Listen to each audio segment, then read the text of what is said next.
எல்லா எம்பெருமானுடைய திருச்செவிக்கு திருவுடல் என்று சொல்லக்கூடிய அற்புத கருவினை எம்பெருமாட்டியினுடைய திருச்செவிக்கு செவிசாக்கப்படுகிறது.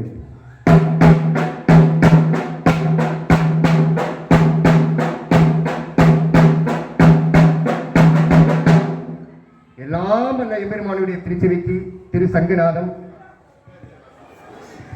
சிவமுதையிலே கரடி வந்திருக்கிறது என்று சொல்வார்கள். அந்த கரடி அந்த சிவமுதியிலே வந்துவிட்டால் எல்லாருடைய திசையும் அந்த கரடி மீதில் இருக்கும் என்று சொல்வார்கள். அப்படிப்பட்ட சிறப்பு வாய்ந்த இந்த பகுதிக்கு இன்றைய தினம் கரடி வந்திருக்கிறது தான் சொல்ல வேண்டும். அற்புதமான அந்த கரடியினுடைய ஓசை வழிகேட்க எம்பெருமாட்டினுடைய திருச்செவிக்கு செவிசாக்கப்படுகிறது.